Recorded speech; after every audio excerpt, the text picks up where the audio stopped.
हम सभी के लिए ये बहुत ही गर्व और हर्ष का विषय है कि हम एक ऐसे ही दीपक को सम्मानित करने जा रहे हैं।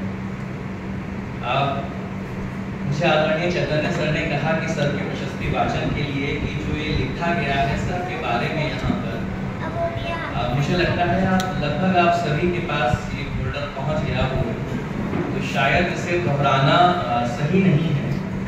लेकिन वो कुछ बातें जो मैं अभी बैठे बैठे लिख रहा था सर के लिए और उन्हें जोड़ रहा था उत्पल मैम के उससे, तो मैं सबसे पहले उसी से शुरू करता हूँ।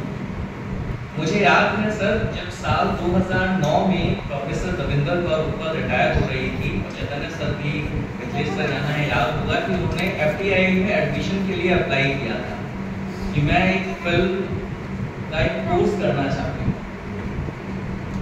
हालांकि वो FTI ने उनका आवेदन अस्वीकार कर दिया कि आपकी उम्र को देखते हुए अब हम आपको प्रवेश नहीं दे सकते। तो मुझे लगा कि जब अक्सर हमारे IMC के जो पुराने डायरेक्टर जनरल थे प्रोफेसर द्विवेदी जी, वो कहते थे कि रिटायरमेंट में के बाद कोई व्यक्ति ना तो टायर्ड होता है ना रिटायर होता है। उत्पल मैम भी 65 की उम्र के बाद रिटायर नहीं हुई थी और गोविंद सर भी 65 की उम्र के बाद रिटायर नहीं हुए। और मुझे लगता है कि दोनों का वो जो समान भाव है, जो सकारात्मकता का भाव है, वही एक हम सबकी भी पूंजी है कि हम सब को ऐसे लोग मिले। गोविंद सर सिर्फ एक पत्रकार, एक लेखक या एक शिक्षक नहीं है, वो एक विचार है, एक चेतना है और हम सभी के मार्गदर्शक हैं, पथ प्रदर्शक भी हैं। सर ने हमें सिखाया कि पत्रकार होना सिर्फ खबर लिखना नहीं है।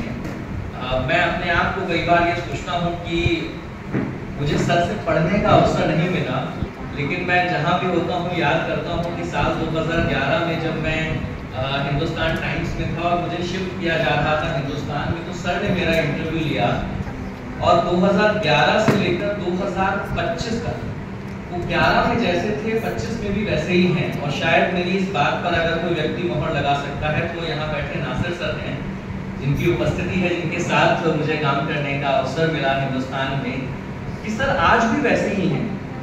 और सर ने हमें ये सिखाया कि पत्रकार का धर्म सिर्फ खबर लिखना नहीं है, उसका धर्म है वक्त से सवाल करना, सत्ता से असहमत होना और जनता के पक्ष में खड़े रहना। यही पत्रकारिता है। बहुत बढ़िया। और उनकी लेखनी में केवल शब्द नहीं है। अगर आप सर के लेखों को पढ़ेंगे तो आपको लगेगा कि लेखनी में सिर्फ शब्द नहीं है, वो पीड़ा है उस आम इंसान की, उस सबसे हाशिए पर बैठे एक इंसान की।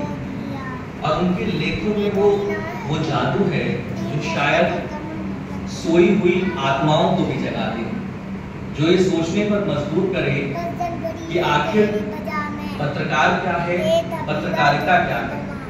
मुझे याद है सर जब IMC में पढ़ाते थे तो हम लोग उनके लेके कुछ पूर्व विद्यार्थी भी यहाँ पर IMC के यहाँ पर आज हमारे साथ हैं, तो हमें लगता था कि हम किसी पत्रकारिता के संस्थान में नहीं हैं, बल्कि हम किसी विचार गुरुकुल में बैठे हैं, जहाँ पर विचारों का एक धारा प्रवाह संगम चल रहा है और कुछ नई चीजें उनसे हमें बार बार सीखने को मिलती थी। और मैं हमेशा ये मानता हूँ कि सर की आंखों में अगर आप 2 मिनट के लिए अपनी आंखें बंद करें और बड़े गौर से देखिए, क्योंकि मैं अभी बैठे बैठे चैतन्य सर एक चीज सोच रहा था कि कितना सुखद संयोग है कि जो पुरस्कार है वो आपके पिताजी के नाम घनश्याम के नाम पर है और उसी में से पुरस्कार दिया जा रहा है गोविंद को।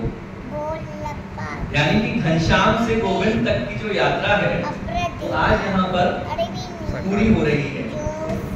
और आज उन्हें सम्मानित करते हुए हम सबको ऐसा लग रहा है कि हम अपने ही भीतर के उस हिस्से को प्रणाम कर रहे हैं जो अभी भी सच्चाई से प्यार करता है, जो अभी भी उम्मीद से प्यार करता है।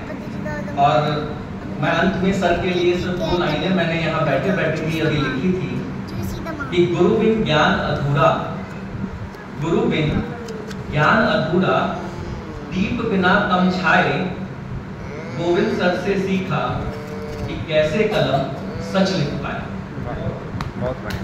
तो गोविंद सर, आपका होना ही, आपका हमारे जीवन में होना ही मुझे लगता है कि इस वक्त की सबसे ताज़ा, सबसे अच्छी और सबसे बड़ी खबर है। आज आपको सम्मानित करते हुए हम सब सम्मानित हो रहे हैं। आपका बहुत बहुत धन्यवाद सर।